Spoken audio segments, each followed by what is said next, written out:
outstanding job in that president's chair. And Tree, it's always good to say hello. Hopefully you run into each other at the ballpark or somewhere. Well, it's great to talk to you again, Mike, and I appreciate the call. It's Saturday, and it's a spring training game, the first game, and I appreciate your time, Mike. Thanks again for your call. And Mike has really brought up a good point about the lineup. Where are these guys going to filter in? Of course, Lamont Wade Jr. was leading off today, and Jung-Hoo Lee was batting third. I'm sure that's going to switch. But, listening to what Bob Melvin said, this is the time in spring training, and we've only seen one game. They're going to be switching this lineup up. They're going to play different people in different positions, where in the lineup it might work, where it might not work. I still think the guy that I'm going to put my eyes on right now is Luis Matos. Of course, he got a base hit, but he got a run score, run RBI. He had a real nice winter ball, was Rookie of the Year in winter ball, and I think last year he got off such a great start, but I think the downfall was putting him in the leadoff position, and I don't think he's a leadoff type hitter. I think he's more middle of the lineup, put the ball in play, and his power numbers are definitely going to be there for the SF Giants. It's just where he's going to play and with this outfield. So a lot of questions, a lot of anticipation as we start the San Francisco Giants 2025 season. We're going to take a quick break right now, 808 KNBR. I'm Bill Lasky. This is the Extra Inning Postgame Show. And guess what? It's baseball season in Arizona as the Cactus League started today, and the San Francisco Giants won 6-1. We'll be right back right here on KNBR, the sports leader. From the mound to the mic, this is KNBR Extra Innings with Bill Lasky. Sponsored by Lenardi's Markets of the Bay Area. Quite simply, the best. Hear him by saying to your smart speaker, play KNBR.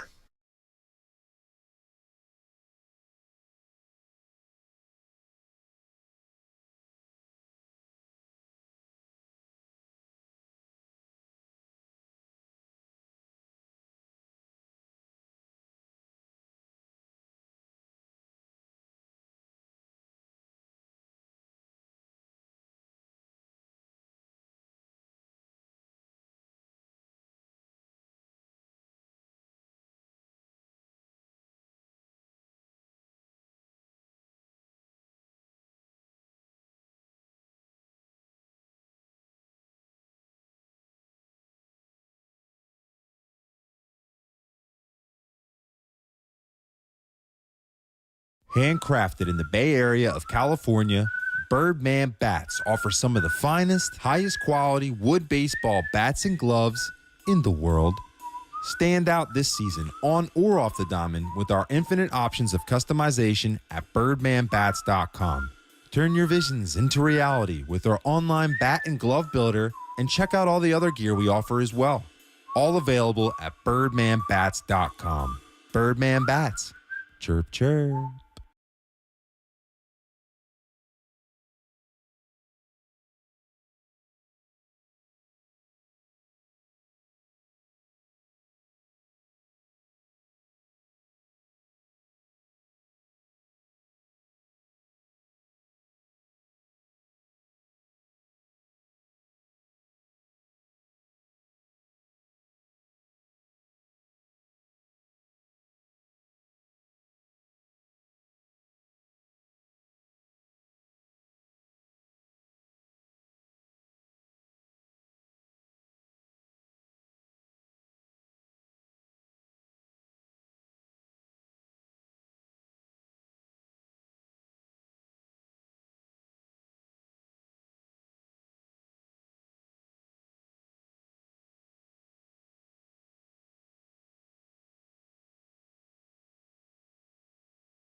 Georgie Brothers Furniture Showroom is a full-service home furnishing store and has been in business for 92 years. It's one of the Bay Area's best-kept secrets. Their goal is to offer expert and personal service as well as white glove in-home delivery. Georgie Brothers is located at 211 Baden Avenue in South San Francisco. Plan a visit to enjoy the 50,000 square foot showroom, which is full of beautiful quality furniture pieces. You can also visit them at GIORGIBROS.com, GeorgieBros.com.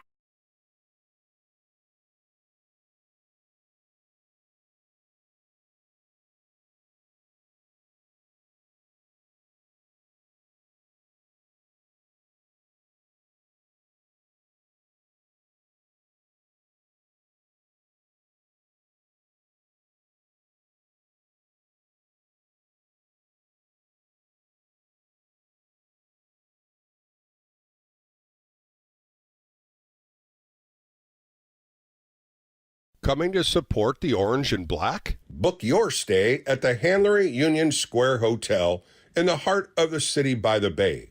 Call 800-995-HUSH or go online at hanlery.com and enter Lasky in the promo code and get parking included. That's 800-995-HUSH. Book your stay at the Hanlery Union Square Hotel.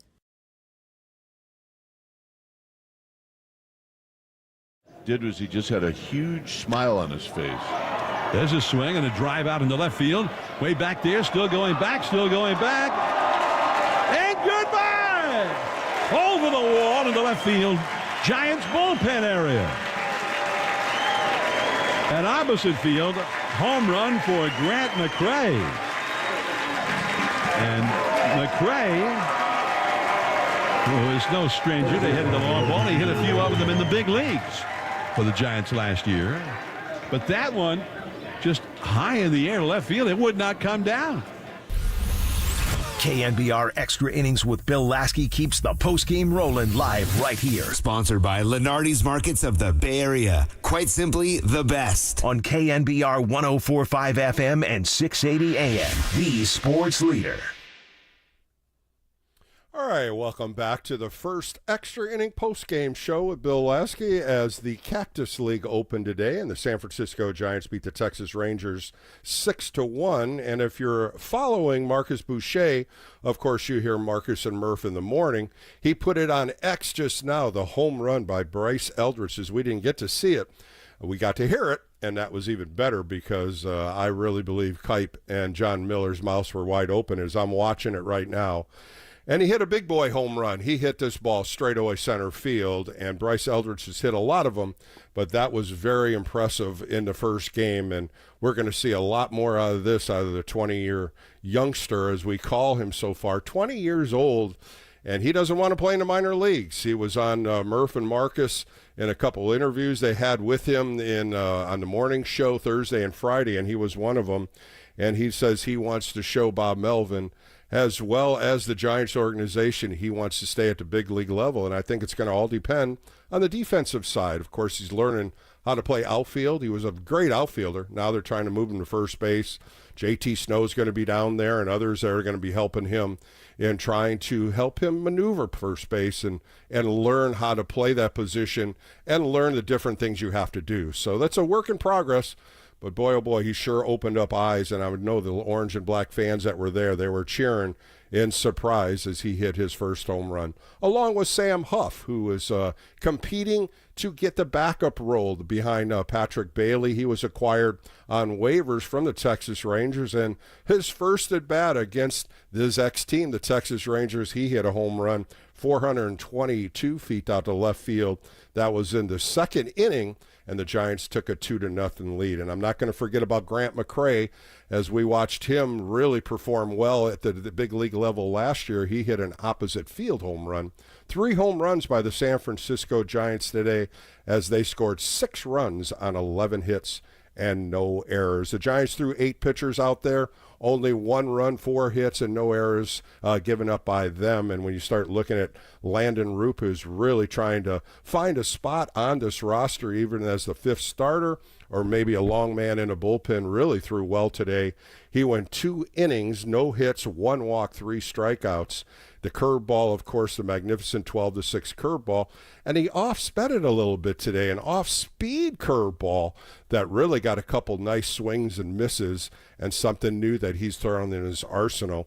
And then after that, 7 pitches, Romero, Tang, Peguero, Waite, another Cole Waite sighting, which is good to see. Of course, he's been injured. And then Raymond Burgess, who we saw last year, Miguel Diaz, and Justin Garza finished it out. Tomorrow, Logan Webb on the hill. You'll hear that first pitch right here at 12:05. And, of course, the pregame show, the warm-up show will be doing that before. Today, Kerry Crowley was on it. Tomorrow, John Dickinson will be doing the warm-up show. And I talked about Murph and Marcus, and they were down in Arizona Thursday and Friday. And, man, did they put some great interviews together. And you can hear that at the KNBR podcast.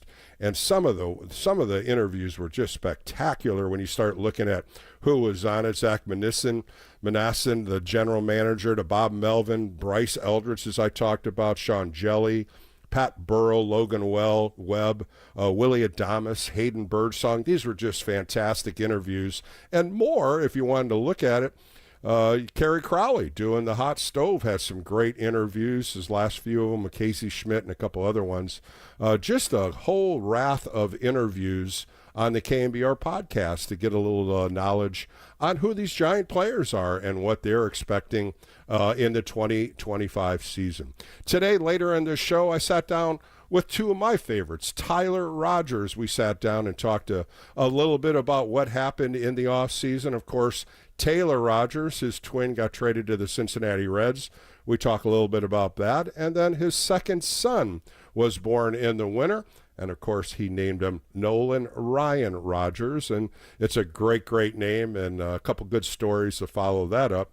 And what I'm trying to do in these spring training games is open up your minds, open up your eyes with some new talent and some of the new players and coaches we're going to talk about. And today, Sam Huff joins me in a nice interview to get to know who Sam Huff is. And, of course, I talked about him coming over from the Texas Rangers on waivers. The Giants picked him up, and that is a really nice find for the San Francisco Giants. Tom Murphy right now penciled in as the backup catcher. He is having some oblique issues. He had his second doctor's appointment today to take a look at that injury.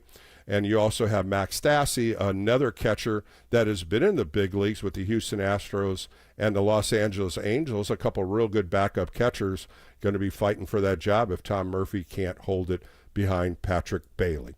808 KNBR, let's get back to the phone lines. Let's go to Safe at third in San Francisco. How are you today, my friend? Bill, it's great to hear your voice. I've been waiting through all the other major league through the winter major league sports events, and they were good, but it's great to have baseball back. Good to hear your voice, my friend.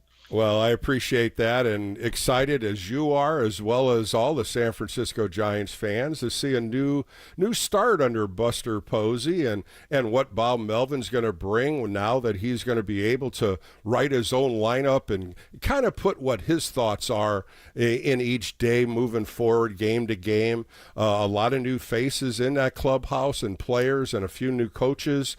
And like I was telling you, I'm going to try to bring those interviews to the Giant fans so you get to understand and learn about some of these players and coaches. Well, I'm encouraged about this Eldridge. He doesn't really necessarily have to play. I want to see him bat. I want to see him bring him up as a DH so he can get some batting in. And he's got Pat Burrow and them helping him along. I like to see that happen. Of course, I don't run the team, but that's what I like to see. Matos, 7th place. I think that's his place. And I think he would be easier. He won't have to overdo anything. I just think Matos would be very comfortable there. So do I. I agree with that, too. And just getting back with Bryce Eldridge, that home run was 455 feet. It just came across the board here, and you can't talk about big boy home runs. That's a bomb. And that's going to open up eyes from Buster Posey all the way down to Bob Melvin. And it's the consistent at-bats. It's the adjustment that he's going to make game to game. And those are things that I'm excited about, just like you. And I think all Giants fans are starting to see here's a top prospect that could really help this organization. Well, I like Huff, not because he hit the dinger, that helps, but it seems like he has some knowledge of the plate and how to set himself.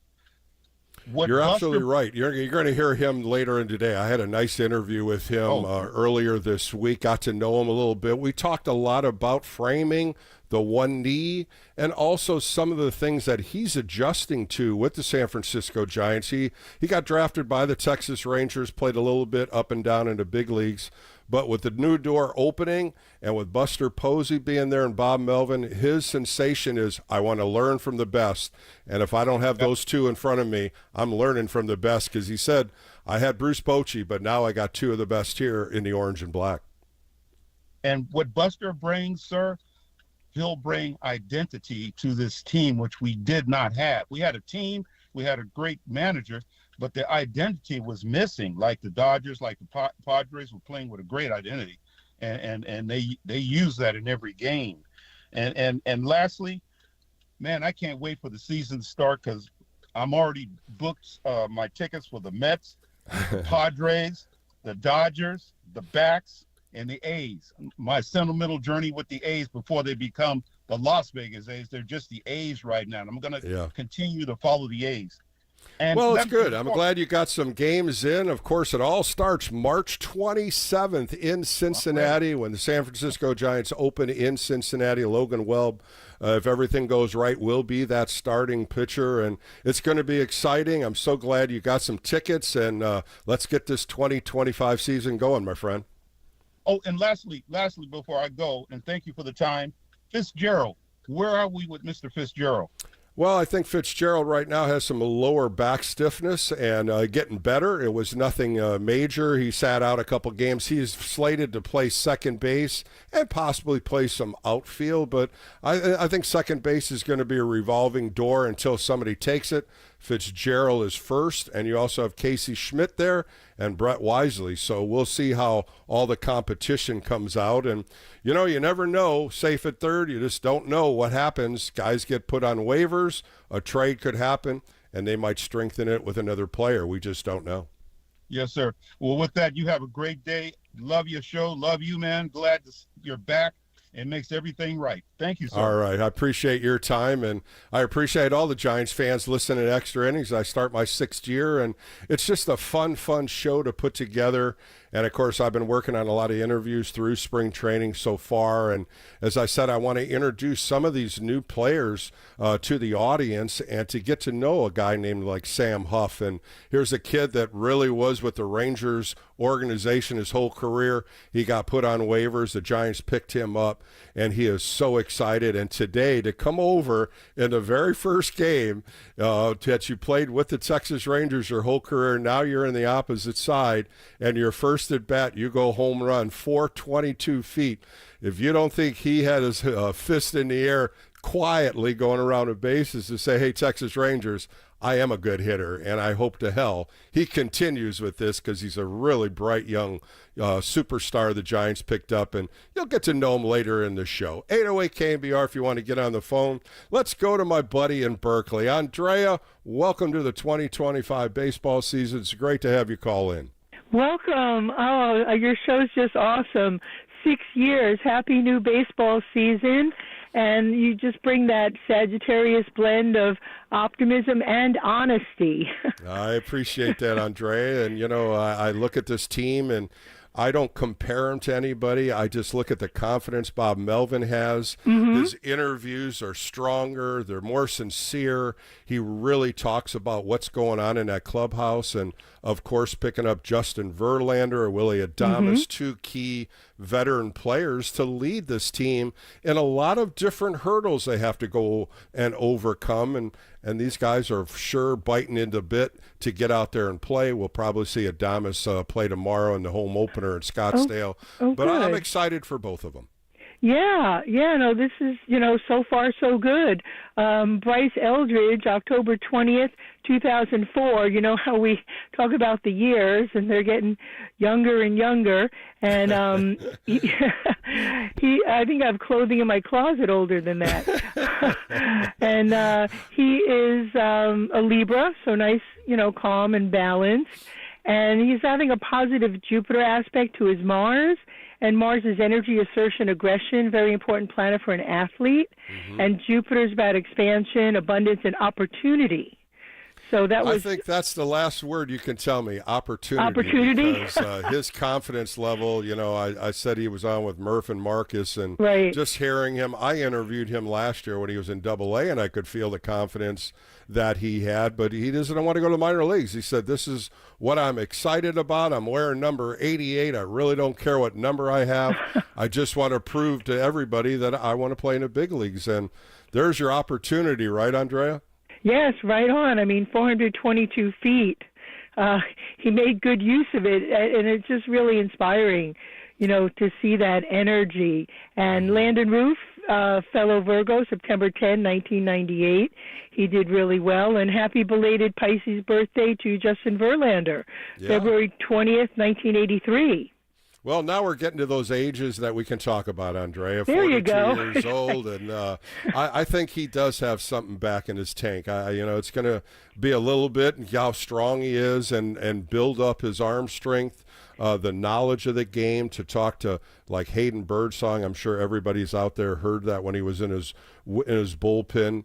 Verlander was down there watching him and talking to him, pinched the corner a little bit, make right. that breaking ball come across a little sharper. When you hear guys like that, you listen because they've had so much experience, 3-time Cy Young winner. And here's Hayden Birdsong, who was fighting last year to get in the big leagues. Boy, oh boy, I wish I had somebody back then to tell me a little bit more to improve on this pitch or that pitch. And I love hearing that, and you just don't have players that do that much. Right. I think if we manage our expectations about Justin Verlander pitching and just really admire the gravitas and the mentor role, it's really going to be so valuable to the Giants players, and especially the pitchers and the fans, because Justin's still having that Saturn transit to his Mars, which rules the skeletal system, bones, knees, teeth, joints, and he had some challenges last year. But that mentor role is invaluable. 100%. Injuries have taken part of his career off the last few years.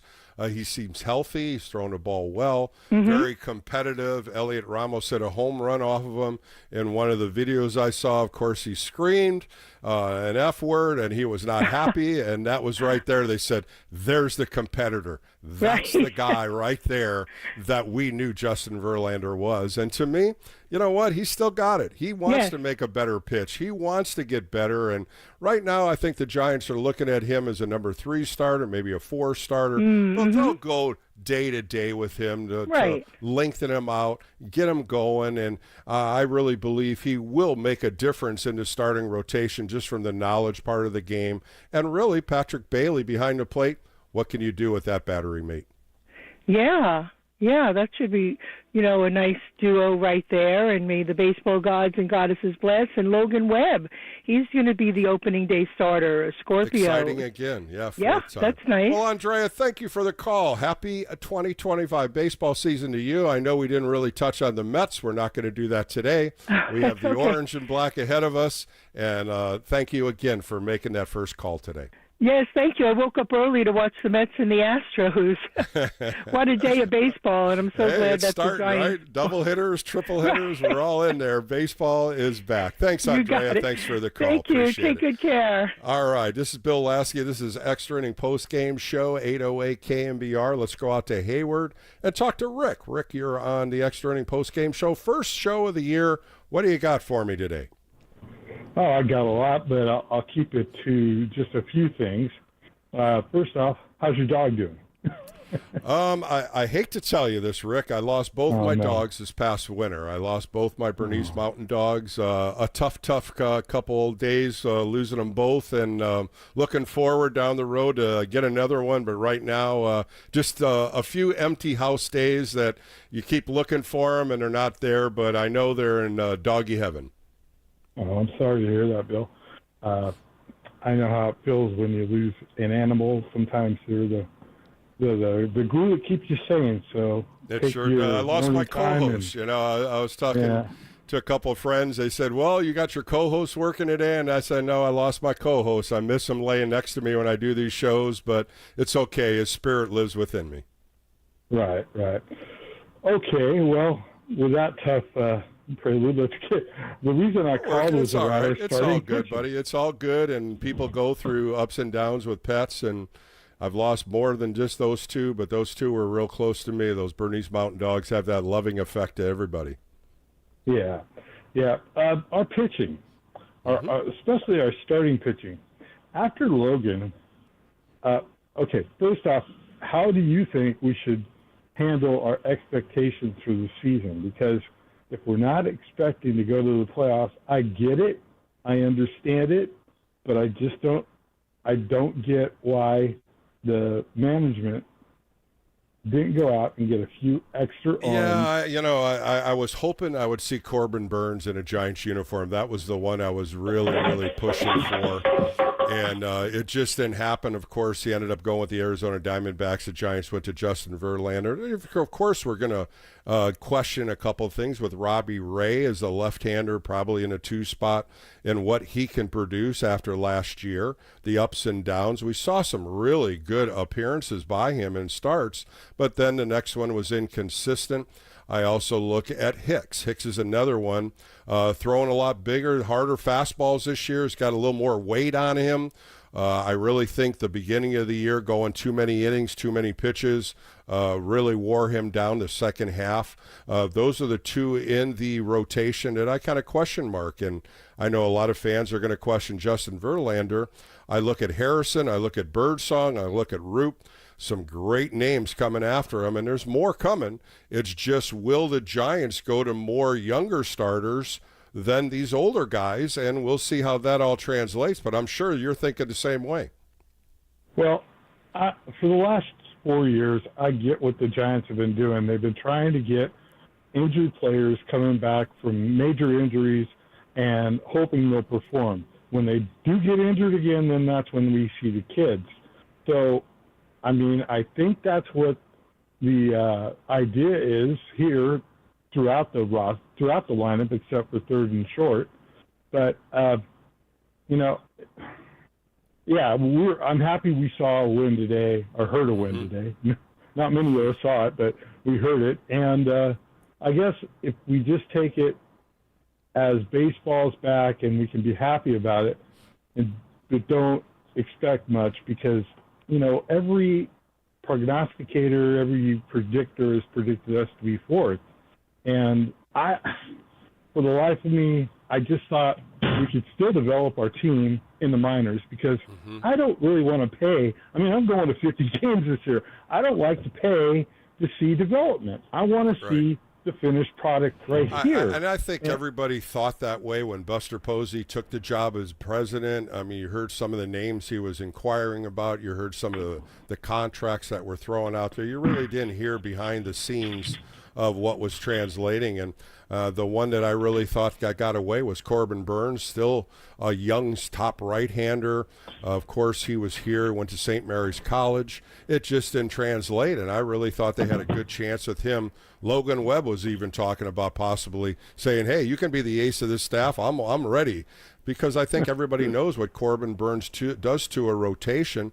Now the Giants have to contend with him when he's pitching with the Diamondbacks. But I'm right there with you. I was hoping to see a couple more veteran players in the free agent market that Buster could have inquired for and brought back. But maybe his first year, he really wants to see the talent. He wants to see how the minor leagues is going to play out. And he's got all year to really make some moves. And there's no doubt he's got a baseball mind. He wants to see this organization do better. And we're going to find out how this all translates, as today's only the first game of the Cactus League. Well, it's good to talk with you, Bill, and much more talking in the future. I can't wait to talk to you. You got a great baseball mind, and I love talking baseball with you, and I appreciate you picking up the call today in my first show and getting some memories going between you and I and all our debates and what we can agree on and disagree on. But I appreciate it. It's baseball season. Hey, I saw you pitch, so I'm not that young. I remember you with dark hair. Well, those dark hairs are gone now, so at least I got hair, right? That's even better. How's that? Didn't you pitch the final game of the '82 season?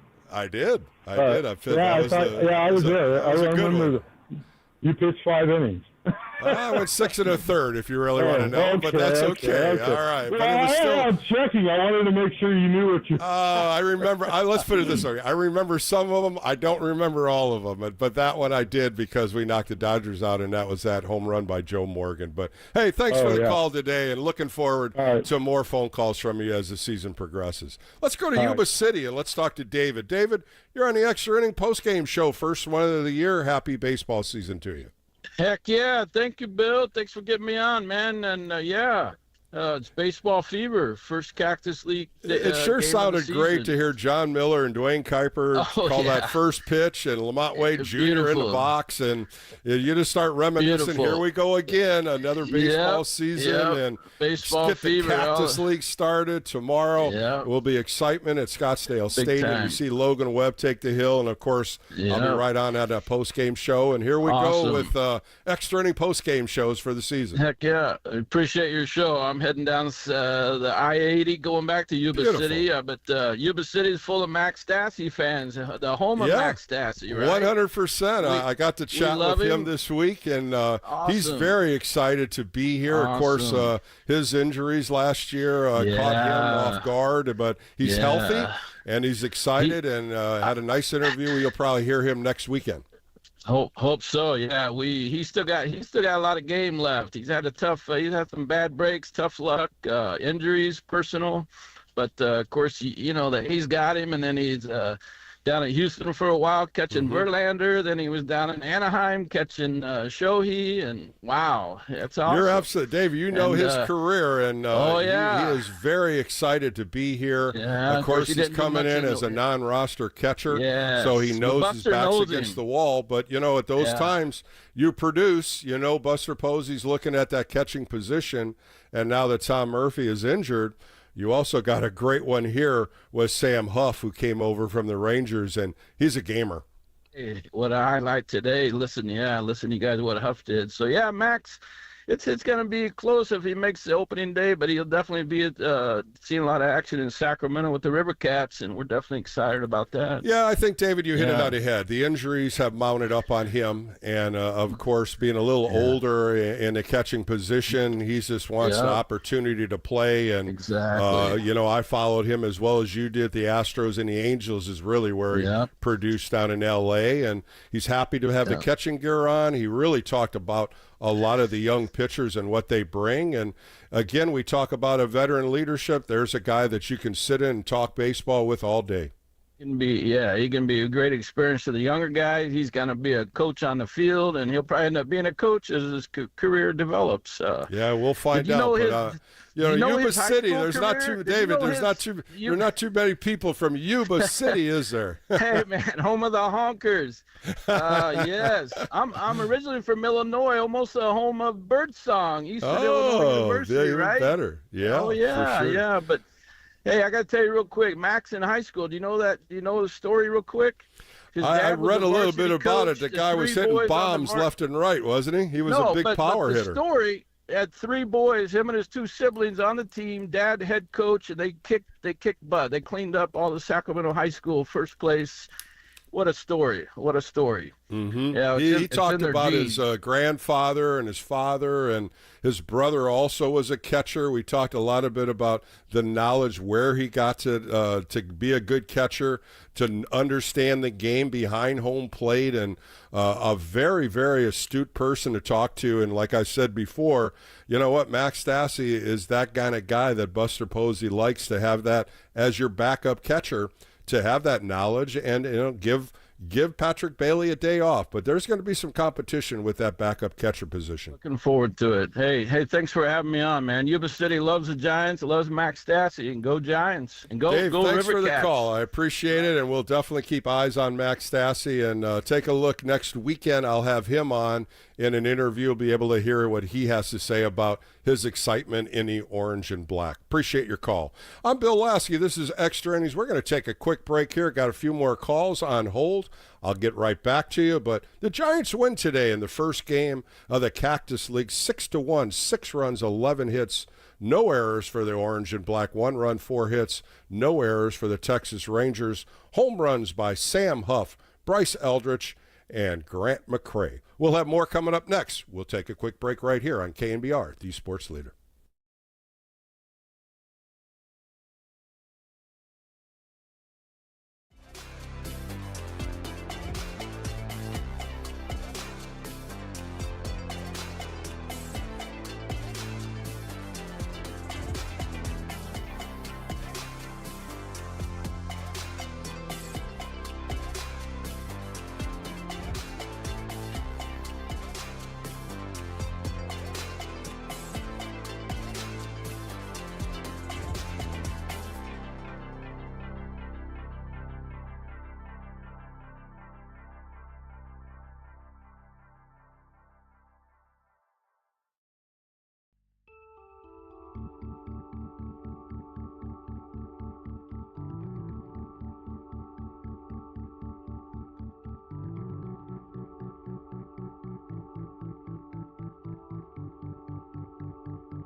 listening to the former Giants righty. It's KNBR Extra Innings with Bill Lasky. Sponsored by Lenardi's Markets of the Bay Area. Quite simply, the best. Heard on your Apple HomePod by saying play KNBR. 0-2 pitch. Another breaking ball. Everybody thought it was a strike. And now a late call, and it is a strike. And now the hitter is going to challenge. Josh Smith says, I don't think that was a strike. We get to look at the scoreboard, and we'll tell you, and it was. Right there. Sorry, Josh. As Mike would say, grab some pine meat. So, Eddie Romero with a strikeout to end the inning. All right, welcome back to the Extra Inning post-game show as we start the 2025 Cactus League. Kipe and John Miller didn't miss a beat today, and we're going to talk a little bit about the ABS challenge system, and the abbreviations mean automated balls and strikes, and a hitter or a catcher can argue the pitch. You get 2 a game. This is what we're trying to figure out in spring training. Of course, you cannot ask on a check swing. Of course, the umpire can check with the first base umpire or the third base umpire, or foul tips. You can't ask for that for the automated balls and strikes review. But today there was a few of them. Sam Huff got one right on the first inning with Landon Roop. That was called a strike on a curveball. They called it a ball. They went on the screen, and there it was, a strike. They reviewed it and changed it. You only get 2 of these per game. So this is something that they're going to work out, and we'll see how this works and see if Major League Baseball maybe next year will implement it, and we'll find out if this is going to be good or bad for the game of baseball. To me, as an ex-pitcher, I think it's a great idea and something that I think we can gravitate to make the game better behind the plate. Nothing against the umpires and their visuals and how much they can call a ball and strike, but the game is so fast now with the speed of the pitches as well as the breaking balls, how sharp they are. And now we'll have a computer reading them, see if they're a strike or ball, and we'll find out if that's something you like as fans as well as players. So we can talk about that as we continue today's show, as well as down the road here in spring training. Giants win today 6-1. They're 1-0 in the Cactus League. Really some good hitting today. Sam Huff, you'll hear my interview with him later in the show, hit his first home run. Of course, coming back from the Rangers and a deal where they put him on waivers. Buster Posey picked him up. He is on the 40-man roster fighting for that backup position. He hit a 422-foot home run in the second inning to give the Giants a 2-0 lead. Luis Matos got a nice base hit to right center field to drive in the third run in the fifth inning. And, of course, the ninth inning, everybody's still talking about a base hit by Brett Wisely. And sure enough, Bryce Eldridge, coming up to bat, hit a 455-foot home run to straightaway center field. The 20-year-old definitely had mouths open and eyes open and a big old smile on Bob Melvin. And following that up was Grant McCray with his first home run, an opposite field home run to left field. And the Giants win the first one, 6-1, 6 runs, 11 hits for the Giants, 1 run, 4 hits for the Rangers. Tomorrow, Logan Webb takes the hill at Scottsdale Stadium. The Orange and Black will be there to fulfill a full house as the Cactus League starts, and we're excited to join these Cactus League games every weekend as the Extra Inning post-game show will be on from now till hopefully the playoffs and World Series. Let's see if the Giants can pull through with that 162-game season. All right, let's get back to the calls. Let's go out to my buddy Sean in San Rafael. Sean, how are you? Happy opening spring training game. Hey, Bill. How you doing? I'm doing good. Back on the air. Excited to talk to Giants fans. And I really seem a very, very excited part of the season, spring training, new faces, and also hearing what the Giants are going to try to build this team with once the camp breaks. Yeah, no, I'm obviously so happy that baseball's back. You know, had this day circled on the calendar for a long time. So obviously just, good to hear John Miller's voice on the radio. Eldridge gets the bomb, Grant McCray gets the bomb, and Huff gets the bomb.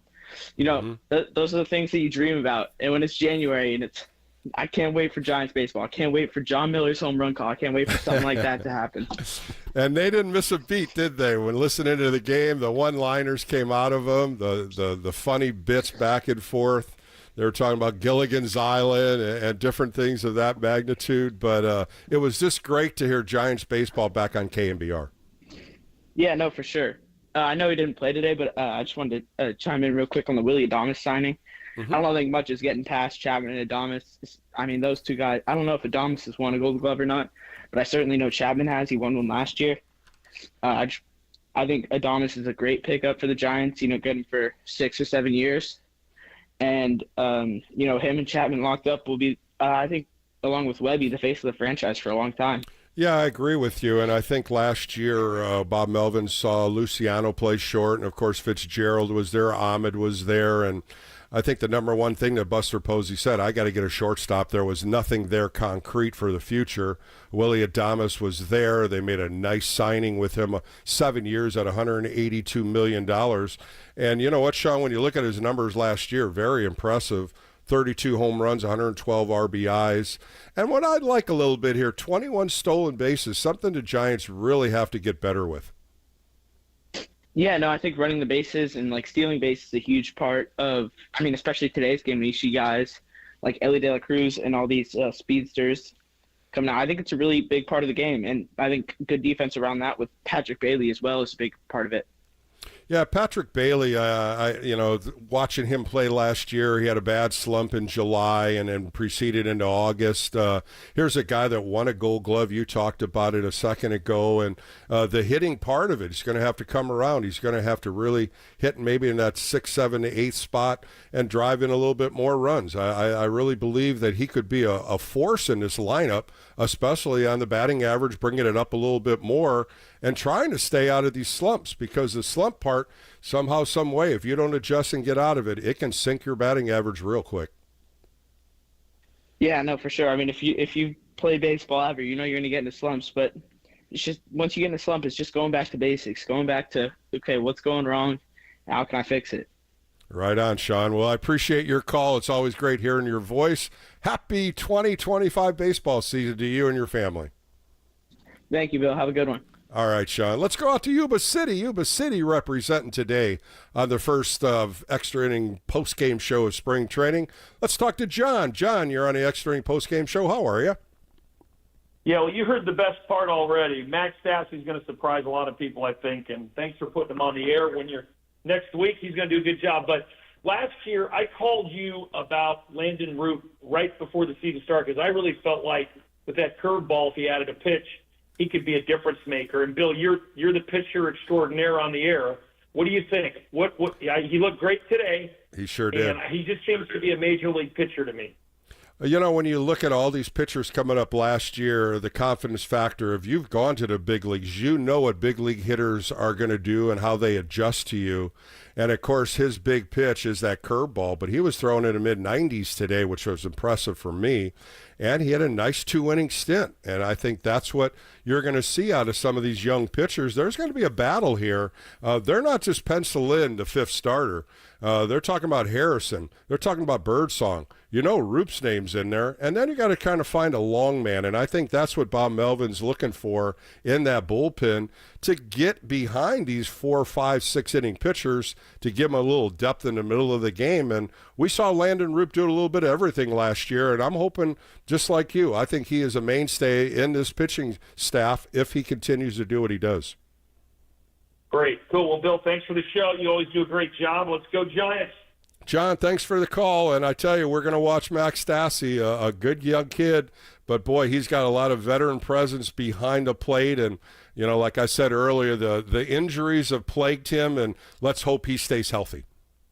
Yeah, well, Buster knows what he's doing, and catching is a big deal, and he is a great framer behind the plate, and that's a skill that's not that easy to develop. So we'll see how he does. All good. I totally agree with you. Thanks, John, for the call, and I appreciate it. And we're going to hear a lot about a lot of new faces in this team. And when you go into spring training, and we remember this right off the bat, Logan Webb last year bringing everybody together. This year he did it again, February 12th. The pitchers and catchers got together. They had team meetings. They tried to bond. They tried to get the young players and pitchers to try to unite together. And, of course, February 17th, the whole squad came, and everybody's putting in. And, if you remember last year, the late signings of Snell, Chapman, and even Soler, when you're bringing players into a clubhouse and you start the season with everybody in there and you got that gel working and you got that friendship going and you got that conversation of baseball going, and you have a guy like Justin Verlander and Willie Adames and Matt Chapman who signed a nice deal, that is the nucleus of players that you want to bring into that clubhouse to build that chemistry and to build that youth knowing, hey, I can be part of this. And that's what Bob Melvin said in one of his pregame interviews this week. The clubhouse is different. The air of the older players is opening eyes and ears of the younger players to generate the knowledge and to generate the conversation of what's better. How can I get better? What do I have to do better? I talked earlier about Birdsong doing a bullpen with Verlander, talking about pinching a corner, coming off the edge. These are little things that a young pitcher, if he can develop and understand, when he gets on the mound, he's going to think that. He's going to do it and adjust to it. And that's the life of a veteran player compared to a young player trying to learn. But a lot of good arms in camp. We saw 8 of them today. We'll see more as we continue tomorrow with Logan Webb on the hill. All right, let's get back to the calls. Let's go out to Nick in Sacramento. Nick, you're on the first post-game show of Extra Innings. How are you today? Bill, I'm doing good. How are you doing? Doing great. Back on the air, excited for Giants baseball. Listening to John and Dwayne today talk about this win, 6-1. A lot of good things on the offensive side. And, we didn't even talk about Jeff Lamb, a player they picked up from the D-backs that's going to try to be a pinch hitter. And he had a nice game today playing first base, going 2 for 3. Another player that we'll get to know as spring training gets going. Right. Today was just a good day of Giants baseball. I mean, the pitching was great. Giving up 1 run in 9 innings of play is awesome. And just, the hitting was absolutely awesome. I mean, Huff reminded me of Aubrey Huff, and I hope not. Let's not go there. Right. But just, the hitting was amazing. And, I know it's only game 1, but I've been looking forward to this season ever since Posey was announced as being I think the main everybody guy. was. When you think about it, Nick, knowing Buster Posey as we all have and watching his career when he became Rookie of the Year his first year, I remember him back in San Jose with Madison Bumgarner, 2 young kids coming out of the bullpen and their baby faces, and here they are winning 3 World Series together, and now he's the president of baseball operations. So the gut in me knows Buster Posey, how good of a baseball man he is, the communicator, the educator, and I'm looking forward to him doing other things with this team once he starts outlining what his needs are. Right. And like you said, it's been a while since I've seen the Giants rotation, really fighting for that 5th spot and having a lot had good options for that 5th spot. I think agree. It's been and last year Nick Harrison had some issues. He's back going. I really like Hayden Birdsong. I saw him last year. If you're listening to the show, I really put my heart into him. I think he's got some electric stuff, a young kid. And I remember the game in Colorado where he was just on fire. The consistency on the younger pitchers, I think, is going to be the big question mark. Agreed. Well, Bill, thanks for everything and for all that you do, and greatly appreciated. And let's hope for more of the same tomorrow. Well, Nick, thanks for the call. Thanks for picking up that phone today and calling in. I appreciate your time, and I'm right there with you. Let's watch how this 2025 season starts going after the first game, but great, appreciated. A nice win today, 6-1, and I thank you for the call.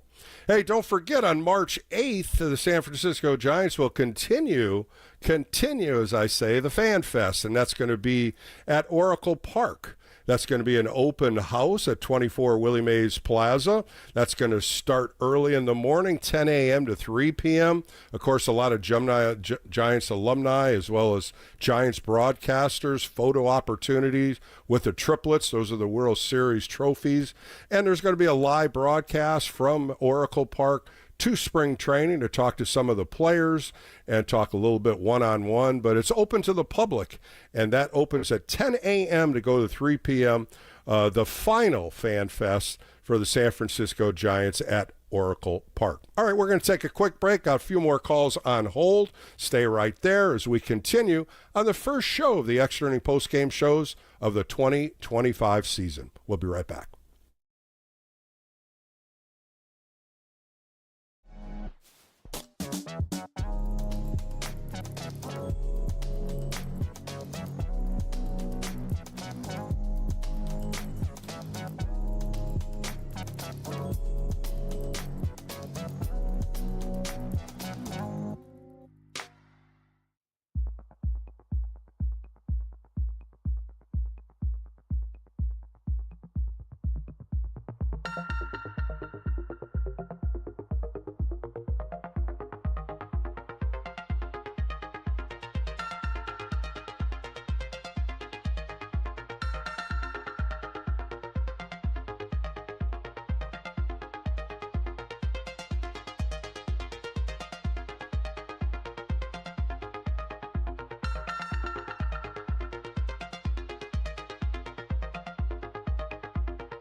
From the mound to the mic, this is KNBR Extra Innings with Bill Lasky. Sponsored by Lenardi's Markets of the Bay Area. Quite simply, the best. Hear him by saying to your smart speaker, play KNBR.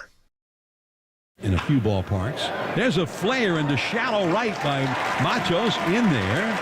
Base hit. And Machos dunks one in. Wade comes in to score. 3-0 Giants. All right, back on the Extra Inning post-game show. First show of the Spring Training Cactus League. My name's Bill Lasky, and of course, Giants win today 6-1. You just heard John Miller talk about Luis Matos getting a base hit, and that was in the fifth inning to add the lead to 3-0. Of course, home runs by Sam Huff, Bryce Eldridge, and Grant McCray really led off to 11 hits by the Giants and to get that first run. And win, I should say, 6-1. 8 pitchers through the day. Roop, Romero, Tang, Peguero, Waits, Burgess, Diaz, and, of course, Justin Garza to finish it up. All through, Roop was the only one through 2 innings. Everybody through 1 inning. Of course, it's the first day out there. Some good arms, boy. We're going to see a lot of young arms and a couple guys that are trying to get into the mix of the bullpen.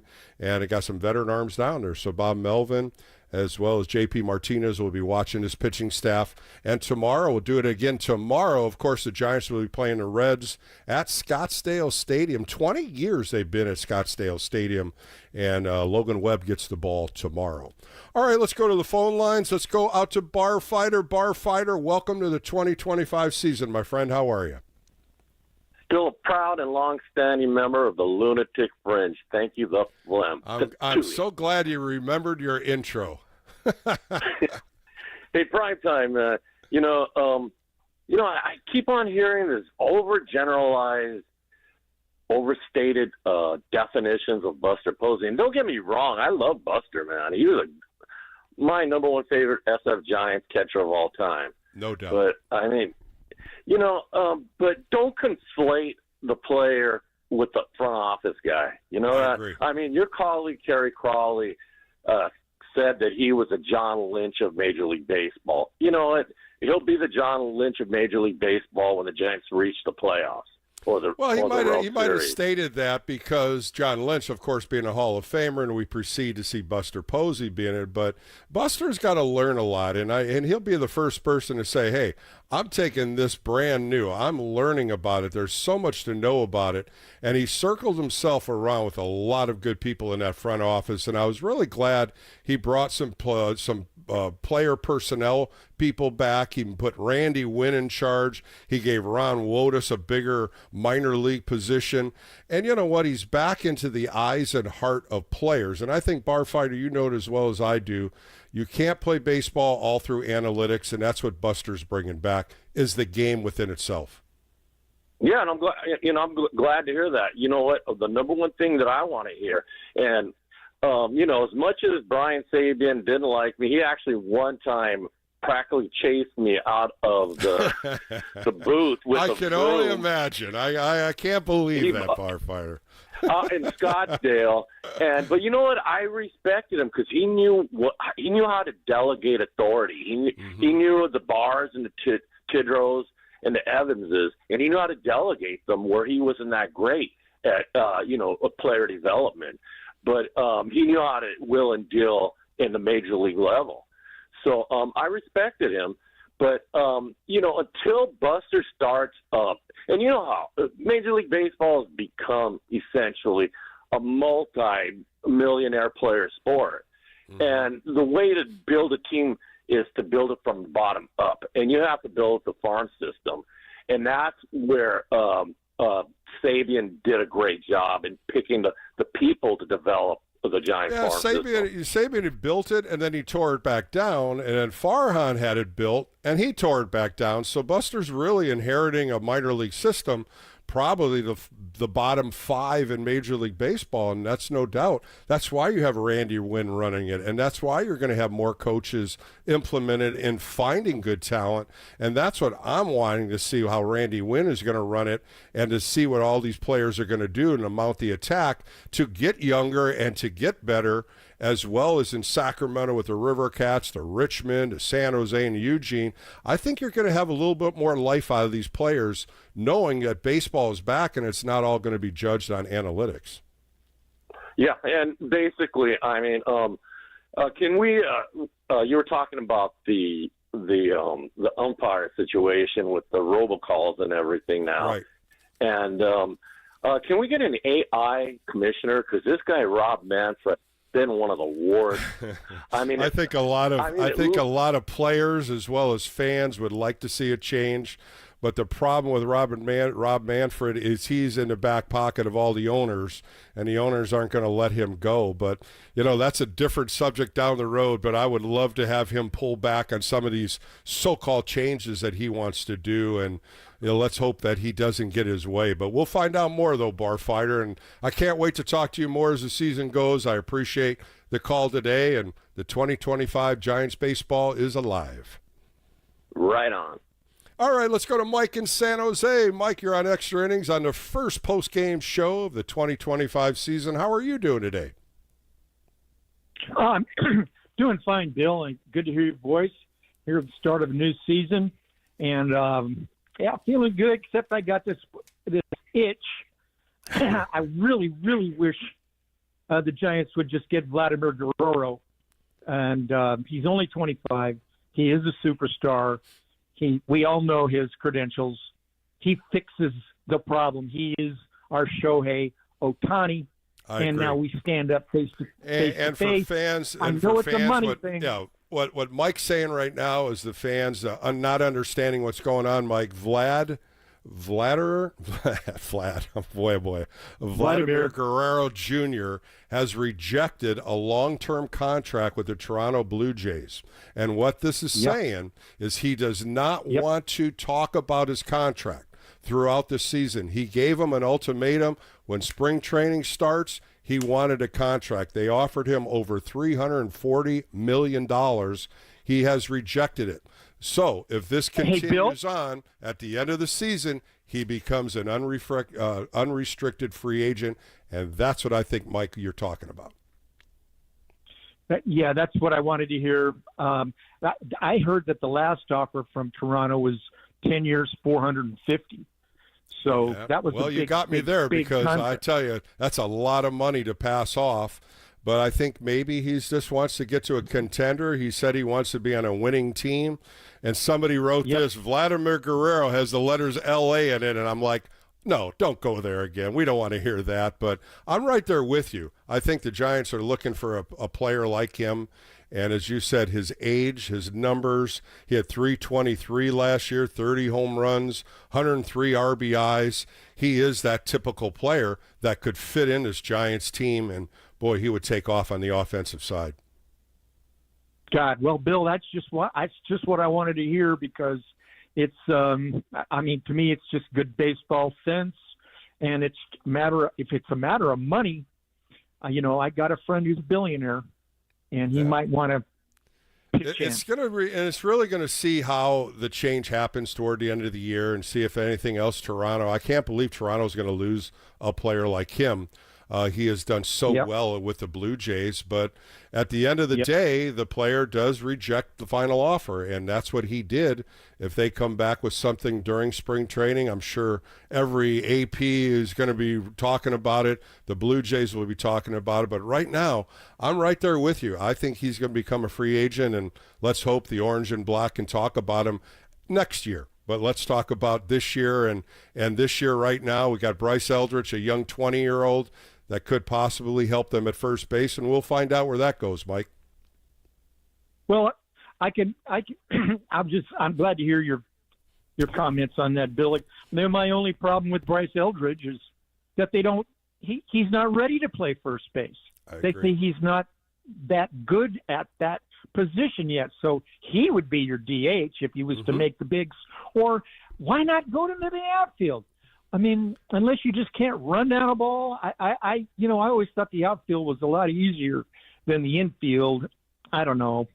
Well, making a change right now, Mike, is going to be difficult. It doesn't matter what the player is. We've seen so many different players. I talked to Reggie Smith about he played the outfield for over 12 years. They brought him on the infield playing third base and first base. His first reaction is the ball's quicker to you. You have instinct. It's so fast, and you have to know what you're doing. And you go back to Pee Wee days when you tell each kid, what do you do if the ball's hit to me? If you say that every time, then you won't make a mistake. And it's going to take some time. JT Snow's going down there. He left today. I'm sure Will Clark's going to be helping him. There's going to be a lot of voices to help him play first base, and it's going to be up to him on how he decides to play it, how hard he's going to work at it, because we know the offensive numbers are going to be there. Thank you, Bill. I'll let you go. I appreciate your time. Mike, thank you, and I thank you for bringing up Vlad Jr. because that's going to be a great topic as the season continues, and there's going to be a lot of teams watching him to see if he does sign an extension with the Blue Jays or not. Appreciate the call. Let's go to Oakland and talk to JT. JT, you're on Extra Innings postgame show on the first spring training game where the Giants won 6-1 against the Rangers. How are you today? Good, Bill. How you doing? Doing great. Back on the air. Excited to talk to Giants fans as I'm doing today. A lot of good excitement. There's going to be a lot of question marks, concerns, and this is what spring training is about. Just like Jung-Hoo Lee batting third. I would have never seen that, but Bob Melvin says we want to try different lineups, and why not? Why not? It's spring training. Yeah, why not? Seeing 11 hits was great. That was like a week's worth last year. So that's hopefully that'll continue. What I'm concerned about, Bill, we were talking about, I think long relief, I think we're cool. I think Sean Jelly would fit in there well. I think Jordan Hicks would fit in there well. I'm worried about starters 2, 3, 4, and 5. Yeah, I agree with you there, and it's not stable. When you look at Robbie Ray and Justin Verlander, you know, Robbie Ray coming back on a full year now after Tommy John. Really don't know how he's throwing the ball. Really haven't heard much about him through spring training, but I'm sure he is slowly amping up. Justin Verlander at his age, how long can he give you a depth?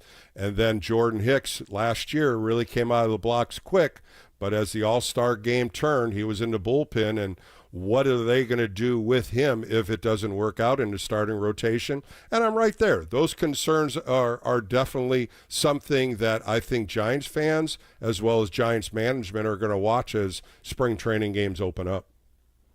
I'm also looking forward to seeing how these second-year players, you know, Ramos, and because that's the true year, I think. I mean, if they can play as good the potential they showed last year as he did last year, I think we're going to be all right. And then, you know, our farm system will start to make sense. But you got to let these guys play. I mean, we're not. And, you know, JT, you always talk about the sophomore year because teams will go in the winter and take a look at videos, get scouting reports. They'll have a different look at you as you're coming up the second year, where your power numbers are, where are your holes, how are they going to approach you. And I'm right there with Elliot Ramos. The second half of the year after the All-Star break, he really didn't have that production as he did the first half. Yeah. Hey, baseball couldn't be better. Good talking to you, man. Love it, JT. I'm right there with you. Baseball is upon us. It's going to be every day now. The Cactus League opens tomorrow. We'll be right back on the air after the Giants play the Cincinnati Reds at Scottsdale Stadium. John Miller, Dwayne Kuiper will have the call. I'll have the post-game show. And, you know, it's baseball season. How can you not love it? The weather's turned here in Northern California. A nice, warm, sunny day today. And, you know, you hear the glove popping, you hear the bats cracking, and KNBR is right here to bring you all spring training games on weekends and special days during the week, but it's going to be fun, and the Giants season is upon us. Let's go to Saratoga and talk to Bob. Bob, you're on with Bill Lasky today. How are you, my friend?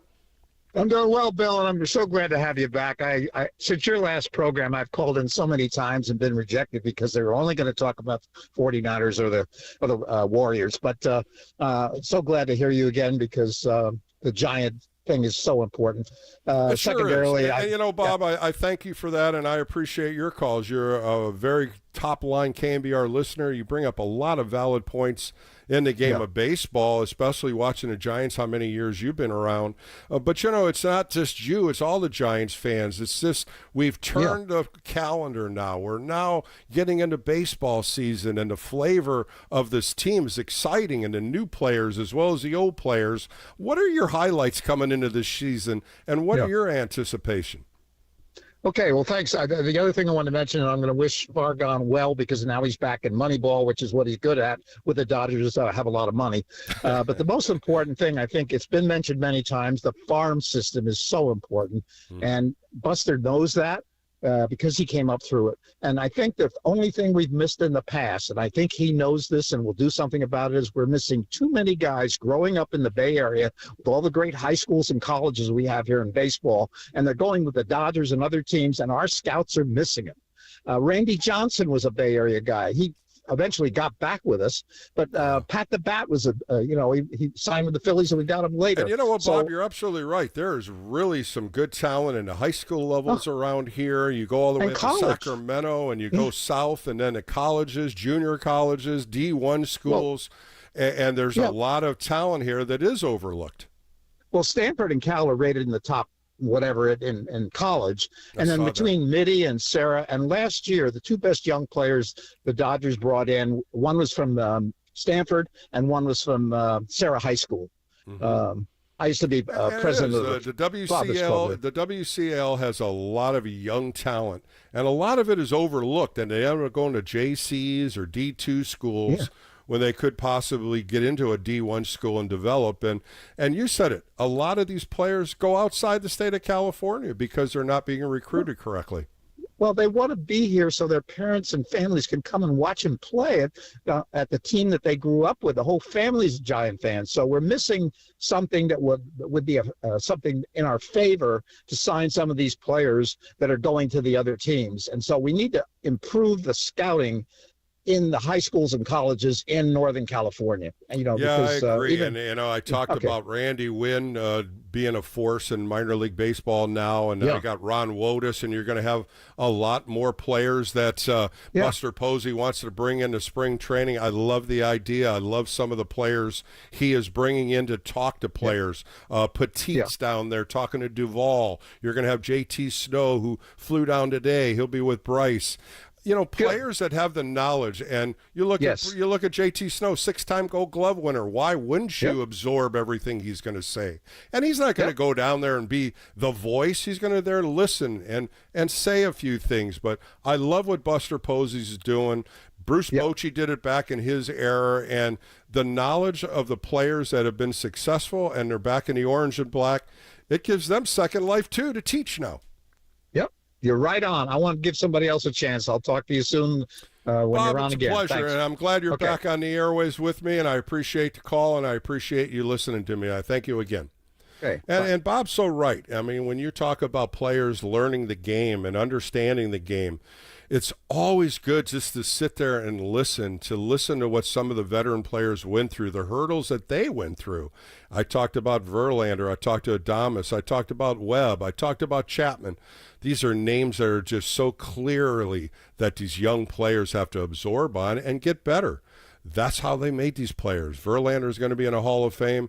If any of these young pitchers want to sit and talk to him about how to approach hitters, what's the next pitch, what's the 2-3 pitches down the road, those are all things that have to be absorbed. And Justin Verlander is going to talk to you. Hell yeah, I'm going to listen, and let's hope that continues with some of the young players. All right, let's go out to Georgia and talk to Doug. Doug, you're on Extra Innings with Bill Lasky. Hope you're well. Well, Bill, thank you. I'm 3 hours later than you are, and that's going to be the way it is for the rest of our lives. We moved from the Sacramento area after many years there. My wife has essentially lived there for 40 years or so, to Georgia to be close to our grandkids, who now, instead of 2,500 miles, are like less than 25 minutes away from us. Well, Doug, being a grandpa is one of the fun things to do, and I know you're absorbing it as I do here, and it's so much fun watching these little grandkids grow up right in front of your eyes. It sure is. And I'm going to actually seriously probably take the MLB TV package, because that's the only way I'm going to see any of your games this year. And yeah, that's the tough part about it. But, being 3 hours out, you'll probably catch a lot of games when they go on the East Coast also. And spring training games you'll always hear right here on KNBR. Absolutely. I'll make it real short. I'm just checking the schedule. A lot of your games this year on the West Coast where you guys play start after 9:30 at night, 10:15 our time. And but we do have a nice golf course here nearby, near Augusta. We're 20 minutes away from Augusta in a little town called Harlem, Georgia, in East Central. So you folks around the country, around the Bay Area who like to watch golf will be tuning in to And Augusta that's a beautiful National course, and that's one thing that you have over us, Doug. But, of course, we have the Olympic Club and some other clubs out here, too. That's great golf. But, again, baseball season's here. To hear John Miller and Dwayne Kuiper call the game today, you got to get excited about this orange and black team. Absolutely. Good luck to you and the rest of the guys. Thank you. Doug, thanks for the call, and be a great grandpa there. I know you're enjoying every day with your grandkids. All right, Extra Innings will continue next. We're going to talk to my guy, the submarine specialist. I sat down with the one and only Tyler Rogers as we talk about his expectations for the 2025 season. Of course, last year he had the most appearances in the National League with 77, and would you believe Ryan Walker was right behind him with 76. A couple cool stories about him. Of course, his brother got traded to the Cincinnati Reds, and his wife and he got a second son, had a second son over the winter. Of course, they named him Nolan Ryan Rogers, and we'll hear more about that as we continue right here on the Extra Inning Postgame Show on KNBR. So coming up next, Tyler Rogers right here on The Leader.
This is KNBR Extra Innings with former Giants right-hander Bill Lasky. Sponsored by Lenardi's Markets of the Bay Area. Quite simply, the best. Hear him on your Apple HomePod by saying play KNBR. Play KNBR. Welcome back to the Extra Inning Postgame Show with Bill Lasky. My guest today led the National League with 77 games pitched last year, a sparkling 2.82 earned run average. Let's bring in the submarine specialist, Tyler Rogers. Tyler, how are you today? I'm doing great, Bill. Good to talk to you. Yeah, I appreciate your time. Of course, the 2025 baseball season is upon us. Motivation, determination, what's going on through your head, and how has spring training started so far? Yeah, spring training's been great. We just finished day 3 as I'm talking to you, and, vibes are high. Getting to know some of the new players, and looking forward to really getting the full camp started once position players get here. Well, Tyler, this is going to be your 5th full season, 6 overall. Longevity, I'd like to ask players and pitchers especially, longevity, what keeps you balanced throughout a season of 162 games? Just knowing that you're going to play 162, honestly. Knowing there's going to be ups and downs. One outing may seem like the end of the world at the time, but that's the beauty of baseball is there's always a game the next day, and that's what I like about being a reliever is, you're on the books to pitch the next day. So it's good to get right back out there after the tough ones and not get too high after the good ones. Well, I talked earlier about the 77 games you pitched in, and it's being pitch ready, being ready when the call is called and knowing what innings, and it looks like middle relief once again. Of course, you had a save or two last year, but that middle relief is your goal, so you have to be all ears when that phone rings, as well as knowing what lineup is when you just look at the hitters. What do you do in preparation for that? Mostly just getting my body ready and worrying about what I'm doing. Just like you just said, there's a lot of variables that could happen, a lot of different situations I could come into, really could face any of the batters. So not to try and focus too much on an exact situation just because that's kind of hard for me to do because it can be any situation.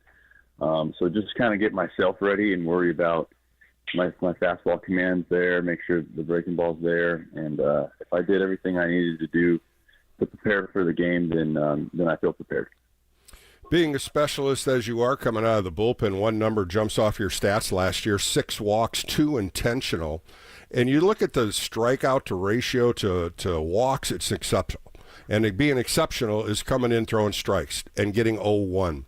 Thoughts on coming into each game? Is it the 0-1 count that you're trying to get to? Absolutely. I think you've heard a lot of guys talk about the best pitch in baseball is strike one. And, I'm more of a contact-oriented pitcher. I'm not the biggest swing and miss guy, so try and generate contact early is one of my thoughts. And, our new pitching coach, he's been with us, but he's now the head pitching coach, I guess, JP Martinez. He made a great analogy talking about how compared to football and how that first pitch strike is like a first down. And then if you can get to a two strike count, that's your red zone. So I kind of like that. Get first downs and get some red zone plays. I love that analogy. Tyler Rogers joining me on the Extra Inning Postgame Show. We talk about defense, and you are spectacular on the defensive side. Being a submarine pitcher, your motion after you throw it is right there in front of the mound. Being as tall as you are, as well as fielding, I look at what you've done last year, and it was exceptional. 3 errors in the entire year. And you know what? When you look at it as, hey, I'm the fifth infielder when I'm on the mound, and this is what you do so well. What do you do in spring training to make yourself so good at fielding the baseball? Yeah, I mean, you said it. You can only help yourself by being good at fielding balls coming back at you. And sometimes when you pitch late in the games, those are the big situations. And if you throw a ball down the line or fumble it, that could be so to kind of know that. And during spring training, you know how this goes, Billy. We're doing PFPs all morning, just running through it. And I think the key is just to be present and focus on each one and not go through the motions, and just make sure that to tell yourself that's important. And it's hard to do when you're, it's 9 a.m. at spring training and you're doing it for the 10th day in a row. But just to I guess quote, be a professional about it and make sure you're buttoned up. Tyler, coming into another season, and you've been there, like I said, for the last 4 years as a veteran, is there something that you want to grasp in those earlier parts when you're throwing on the side or doing PFPs? Is there something that you want to work on every year, or is it just normal side work, normal things that I know what I have to do to prepare for the season? Yeah, it's gotten to the point now where I kind of know what I need to have ready or need to get to a certain point, but and it's also listening to your coaching staff.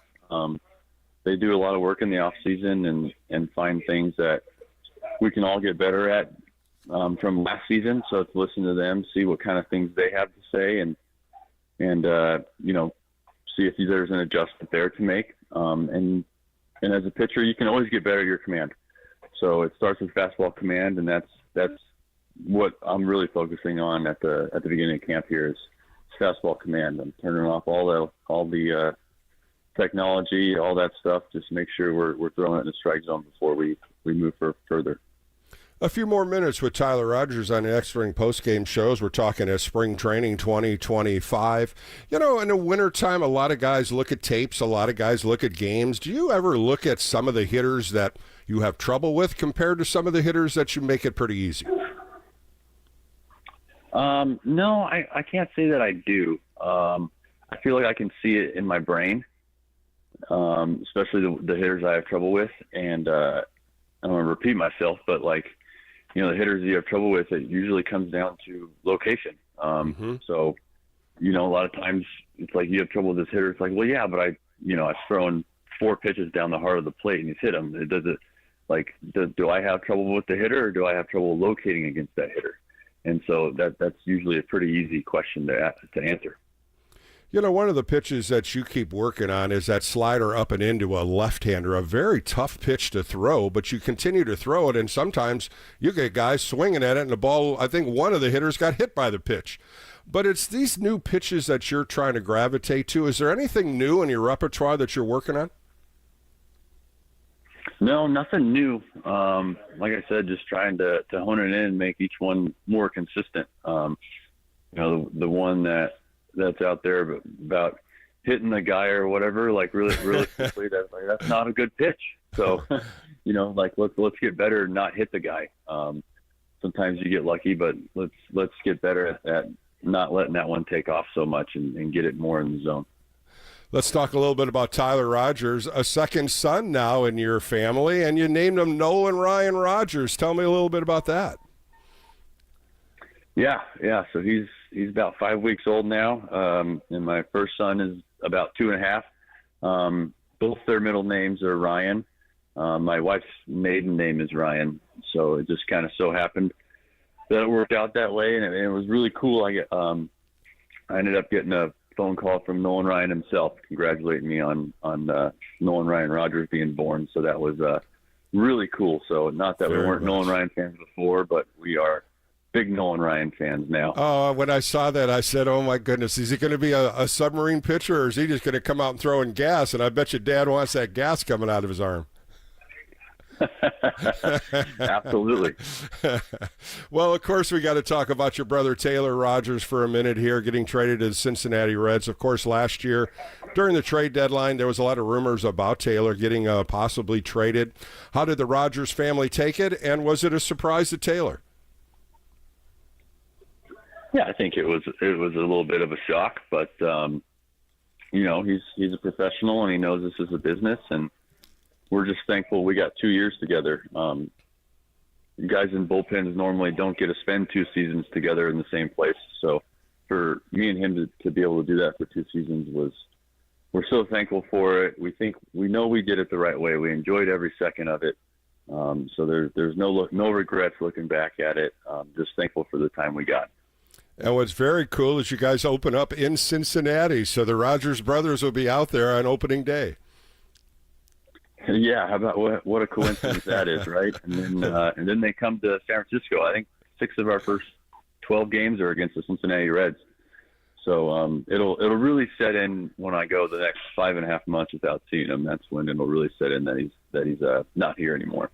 Well, Tyler, all the best in spring training. Keep it up, my friend, and you're doing a fantastic job in that orange and black uniform. All right, I appreciate it, Bill. Thank you. That was Tyler Rogers on Extra Innings. More coming up right here on KNBR, the sports leader.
KNBR Extra Innings with Bill Lasky keeps the postgame rolling live right here. Sponsored by Lenardi's Markets of the Bay Area. Quite simply, the best. On KNBR 104.5 FM and 680 AM. The sports leader. Here it is, a swing and a high drive into deep center field. Way back there, still going. Goodbye! Up onto the grass-covered hillside above the 400-foot marker. And Sam Huff against his old team, the Texas Rangers, immediately puts a couple of runs on the board in his first at-bat for a team he's hoping to play for, the Giants. It is the 7th game of the World Series for Sam. All right, welcome back to the Extra Inning Post-Game Show with Bill Lasky. Sam Huff is going to be heard right here in a nice interview I did with the 27-year-old that was claimed off waivers by the Texas Rangers. And what does he do? You heard it. His first at-bat in the orange and black. It's a 2-run home run, 422 feet. We talk about his power. We talk about his defense. A lot of great knowledge from Bruce Bochy, Bob Melvin, as well as, you know, when you're looking at Patrick Bailey in front of you, a lot of things that are an advantage for Sam Huff as he moves forward in the orange and black. All right, recapping the game today, the Giants won 6-1. Of course, Sam Huff hitting a 2-run home run in the second.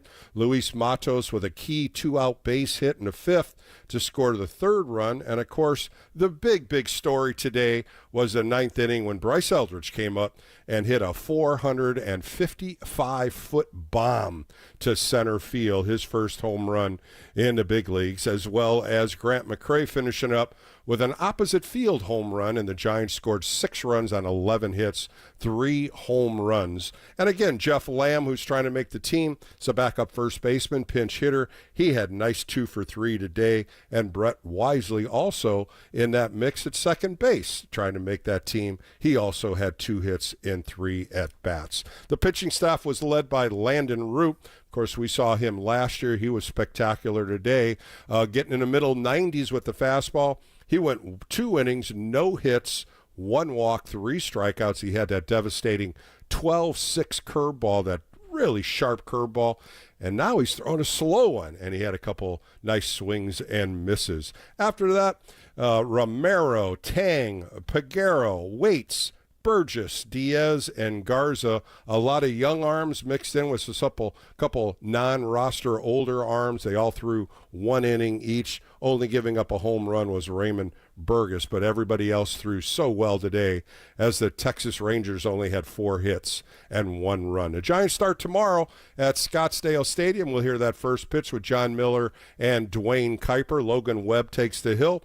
Extra inning post-game show will follow that right after. Coming up next, I sit down with Sam Huff. We'll get to know the 27-year-old, where it started, how he got to be a Giant, and how excited to be in San Francisco Giants training camp this year. That's coming up next right here on Extra Innings Postgame Show on KNBR, the sports leader.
Bill is back. Fired up, bringing it, all excited. This is KNBR Extra Innings with Bill Lasky. Sponsored by Lenardi's Markets of the Bay Area. Quite simply, the best. Listen on your Google Home smart speaker by saying play KNBR. Welcome back to the Extra Inning Postgame Show with Bill Lasky. I'm honored to have my guest on, as now he is wearing the orange and black, coming over from the Texas Rangers. Let's welcome in Sam Huff. Sam, how are you today? Good, how are you? Doing great, Sam. I appreciate your time today in spring training. A new kind of spring training for you, as now you're in the orange and black with the San Francisco Giants. How easy has it been to adjust to? Pretty easy. I mean, it's only 5 minutes from my house, so it's definitely a lot nicer than the 50, I'll tell you that. So it's been good. All the guys, I've played with or against majority of these guys, so I know them pretty well overall in my career, so I'm excited. Well, Sam, you came over from the Texas Rangers. You played there for a few years. You got drafted to the Texas Rangers out of high school as you grew up in Phoenix, Arizona. Were you excited to go into pro ball out of high school? Yeah, I was eager. I mean, I didn't want to go to college. Not that everyone should or shouldn't, but I love the game. I love playing it. This is all I want to do, and I want to be really good at it. So when I got drafted, at the time when I was committed to GCU with Andy Stankiewicz, and Stanky called me and said, "Go, take it. Like, don't miss this opportunity. You deserve it." So I appreciated that from him, and he kind of gave me the idea of doing it and talked to my family. But from the get-go, this is all I wanted to do. So. Well, it's worked out great for you so far. Of course, you're a rising star. In 2016, you signed with the Texas Rangers. And in 2019, you were selected to the All-Star Game Future Game. Let's go back in time a little bit. When you learned about it, how excited were you and how nervous were you? I honestly, when I got told I got to go to the Futures Game, I went 0 for 5, I think, that day. And I think I had like 5 punchies or something. It wasn't good. And Corey Ragsdale was my high A coach at the time, and he kind of made it a point to like talk to the whole team. And he was like, "Hey Sam, stand up." And I was like, "Yeah, okay, yeah." And at the time, some guys were going up to AA, so they called some guys up, and I was like, "Dang, I'm going up to AA after an 0 for 5 with 5 punchies, cool." And he was like, "Hey, what'd you do tonight?" And I was like, "I went 0 for 5." And he kind of asked me the same question. He's like, "All right, well, Sam's going to be going to the Futures Game to represent us for the Texas Rangers." And I kind of was caught off guard, but when I got there, I didn't really know what to feel. I was more just happy just to be there. I mean, kid from Phoenix, was a high school kid, not really thinking much, just wanted to go there, have fun, great team, both sides. And I was playing first. I didn't even catch, so didn't even know what I was going to do there. So it was fun. I was very thankful in getting the pitch, get a homer out of it, and kind of get the MVP. So it was fun. It sure was. 21 years old, and really you're just grooming yourself. As you said, you're coming up through the minor leagues. You end up getting a home run. You ended up getting a Larry Doby MVP award. But you talk about some of the players that you saw. Of course, your new teammate, Elliot Ramos, was there. Joey Bart was there. Nolan Jones, Mackenzie Gore, Luis Roberts. Some of these outstanding players are now in the big leagues, and you were competing with them. But you got to put that trophy over your head and saying, "I'm the MVP today." Yeah, it was cool. At the time, I knew Joey a little bit, not really know him well, but I played against Heliot for 3 years actually. He was in rookie ball against me, and then we were in low A together for 2 years, and then in 19, that's when I went up. So it was, like I said, I played against a lot of Giants guys, if it was in Augusta or if it was in Sacramento. So I know the org well. I've always watched when I was a kid. I was a Lincecum fan. I was Brian Wilson, obviously, Buster Posey. It's been cool, and it's definitely a crazy experience right now. That voice you hear on the Extra Inning Postgame Show is Sam Huff, competing to get a catcher's job. He's on a 40-man roster. We talk about a couple managers you had. Of course, you had a little small stint with the Texas Rangers in the big leagues. Bruce Bochy, of course, was there when you were there. And now you have Bob Melvin, two fantastic catching managers. What do you think of both of them so far? I think they're awesome. I've learned a bunch from Boch, kind of picking his brain as I was there, and he's been more than helpful when I was there. And then talking to Bob already, it's very easy, and it's just kind of the same mentality with Boch and him. They kind of keep it loose. They're very, very calm, but they also help you out when you need to. But they're not gonna go after you because they know how hard the position is, but they hold you accountable, and that's all I appreciate and want. And I want to win, and they want to win, so that's all I asked for. When you were with Texas, Sam, did you have a chance to talk to Ivan Rodriguez, the Hall of Famer, at all?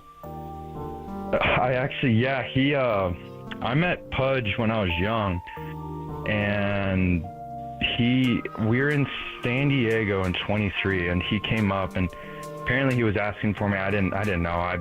I remember meeting him when I was in 2017 when I was young, just drafted first year of spring training, just happy to be there. And he came up, hugged me. We talked for like 30 minutes, and it was like we saw each other last week. He was always good to me. He always liked me. He always helped me out. And to this day, I think it was really fun having him, like all the greats there, and having them come up to you and talk to you. You gotta be respectful, but also you can pick their brain. And it's definitely, I'm very thankful I got to kind of get to know him and know him in the future.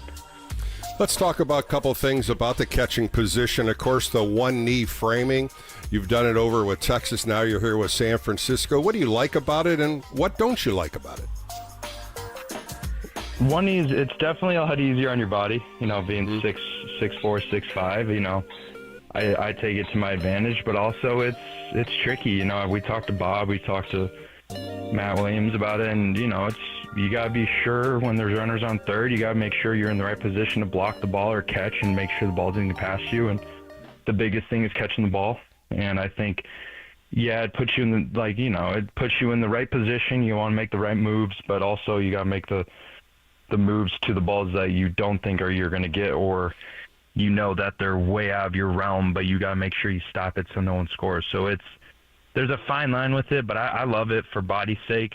I think it helps with throwing too a little bit, working with Berge, because I knew Alex Berg in Texas before that. I played with him my first year before he got released. I played a little bit with him in spring, and him and I have had that relationship ever since.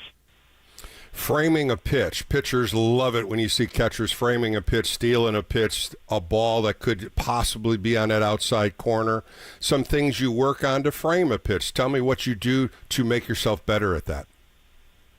So, I've had Bobby Wilson. I was lucky enough to have Bobby, and now Alex Berg, who is up there, or the same in how he teaches and how you should catch. And I think Berge, he's do a lot of foam balls. We try and stop the ball, keep it very loose and relaxed, because when you impact the ball, you want to make sure your arm is kind of at 90, but you're making a move to where you manipulate it to make the catcher look like it's the same pitch, and the umpire to dictate if it's a ball or a strike. And that's always difficult, because if you go too early, your arm's moving and they can tell. So it's almost, we've practiced a lot of foam balls. You see Pat Bailey do it, and he's really good at it. He's awesome. I had Jonah Heim, watching him, learning from him, and they're very elite at their moves and how they make it and how quick they want to make it, because some guys go too early, and I've had those issues. Everyone has those issues, but I think what Berg relays to us in the group, and me especially, is just try and catch it late and just make the move. I think the biggest thing is making the move the same way as if you caught the right way, the wrong way. It doesn't matter. Just make the move, catch it, throw it back, because no one knows unless the catchers know. And if the umpire calls it a ball, who cares? But you can still get something out of it if you make that same move, because I talked to Austin Hedges a little bit about it, and he said the umpire won't know now versus the ninth inning. He's not going to know that you made that pitch look terrible, but you still made the move, versus when that ninth inning comes and he calls that again, and now you got that pitch because you kept making that same move, even though it didn't look right. So there's a fine line of how you want to go about it. Well, when you work on it, especially you talk about Patrick Bailey winning the Gold Glove last year, pitchers just love throwing to him because he does steal those strikes. And anytime a catcher can help out your battery mate on the hill, it's going to be a win-win proposition for both of you. Sam Huff joining me on Extra Inning Postgame Show for a few minutes. Let's talk about those battery mates. What have you been impressed with some of the arms that you've seen? I mean, I've faced them. I've had the pleasure of finally getting to catch them, not having to be on the other side. But everyone looks good. I think people will be excited about this year. There's a lot of good arms. Everyone kind of is getting back into it, but everyone looks good the first day. Like, I was very impressed. I was very happy, having Justin Verlander there, Webby, Robbie, Hicks, Roop. I mean, you have a lot of guys that are really good at what they're doing, and they all push each other. Like, you have Birdsong, who keeps it loose, but also is very serious of what he does. And I think you need that. You need a fine line of guys that are serious, but also have fun. And I think the way the guys go about, their business is it's team oriented. It's hard to find guys that want to push each other. I know we all do it, catchers, infielders, you all want to push each other, but you want to be that guy on the team. You don't want to be the one in AAA or something or not on this team. But the reality is, if you push each other and like the pitchers are doing and how they go about their business, everyone's going to be good. So I'm excited about them. Everyone looks really good, crisp. I think they're executing really well, and I'm excited about this year. Well, Sam, let's look at the offensive side. As a backup catcher behind Patrick Bailey, you're not going to have a lot of at-bats, but you got to stay sharp. What are some of the things that you're learning on the offensive side to make contact?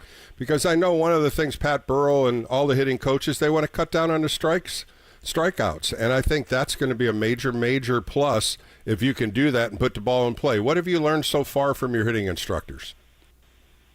Getting the pleasure of working with Pat and Miney and Oscar and everyone kind of with the team, it's been easy.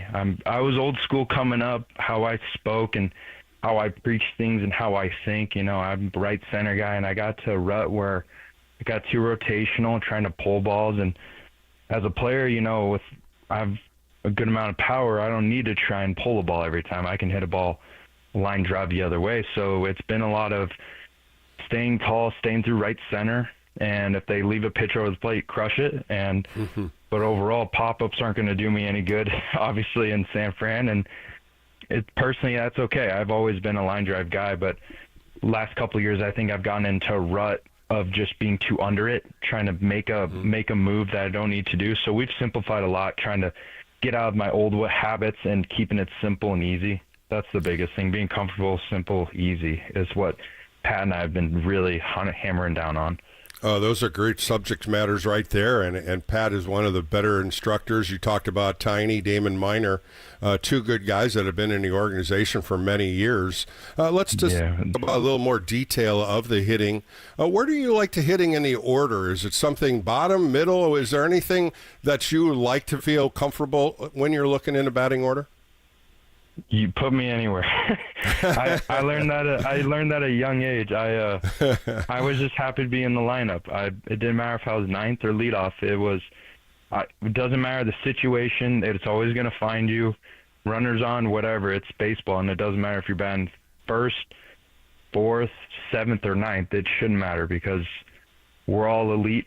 We all do our job. Look at the Dodgers. They 1 through 9, that's their lineup, and it doesn't matter if it's the first guy or the ninth guy. You got to be careful with everyone, and I truly believe that as players is it cool to hit fourth or fifth? Absolutely. That's the prime time to where to be, but the reality is baseball is becoming a sport where they know everybody, and it doesn't matter. You can't take a pitch off, and I will happily hit seventh. I'll happily hit ninth, or if you want to throw me in the 2-hole, I'll hit 2-hole. I don't care, but that's my mentality. Couple more questions with Sam Huff on the Extra Inning Postgame Show. Baseball is in our blood. Baseball, you think about it 24 hours, but sometimes you got to relax. What are some of the things you do away from the ballpark that makes you just kind of stay away from baseball and I just got to relax? What's something you like to do? That's hard because I don't really do much, but I'll play golf once in a while. In the off season, I'll probably pick up a couple of games with the guys. I know the catchers went out to play a couple of weeks ago before spring started, so that was fun. And I usually I kind of hang out. I play a little bit of Call of Duty, but it's mainly with people I know. That's how I keep in contact with some people, just playing Call of Duty, or even if it's just hanging out, I'll watch TV a lot, or I'll just do a lot of recovery stuff. I try to keep my life easy, but I never want to be inside. So I'll be outside, just sitting outside or just relaxing. And I like what going about to favorite coffee shops. food, Sam? Sam, what kind of food do you like? If you had a go-to food, what would it be? Probably a burger spot. I like good burgers. I like Italian though. Italian's a pretty solid spot. When I went to San Francisco in 23, I went to I forgot the name of it, but it was a really good spot. Me and Great my dad restaurants went. there. Oh yeah, I know. Trust me. I got the pleasure. We had an off day going into San Fran, so I got to have a day with my dad and I, and we went around the city and hung out. And I like Italian, but there's a burger spot here I always go to. It's Chicago Hamburger Company, and that's my favorite. That's my cheat day essentially. I love going to there, but either of those two. All right, last one for you, Sam Huff. If you put your headphones on, what are you listening to? Ooh. I'll probably listen to some Revolution, reggae stuff just to keep it calm. I'll listen to rap here and there, but the new rap is kind of hard to listen to right now. So I've mainly kept it pretty old school, like 90s, 2000 rap or country western come to mind at all? Country western at all? Yeah, probably some old Texas country. My dad plays old Texas country, and I had to grow up with it every Friday. He played his music, and I had to listen to it. You were so I stuck couldn't change any to of it. it. Yeah, I didn't get the luxury of turning it off, so I had to listen. So I'm used to that. But I can listen to. I can honestly, you put anything on, it doesn't matter. I'll listen to it within reason, obviously. But well, Sam Huff, it was great to catch up with you. Giants fans will be watching you through spring training, and let's hope you break with the club. And you get to see you in San Francisco wearing that nice orange and black uniform on opening day. But it was a pleasure meeting you, sir. Pleasure meeting you, too. Thank you for having me on. All right, that was Sam Huff on Extra Inning Postgame Show. More coming up right here on KNBR, the Sports Leader.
The game may be over, but we know you want to talk more ball. So KNBR Extra Innings with Bill Lasky continues. Sponsored by Lenardi's Markets of the Bay Area. Quite simply, the best. We are KNBR 104.5 and 6.8, the sports leader.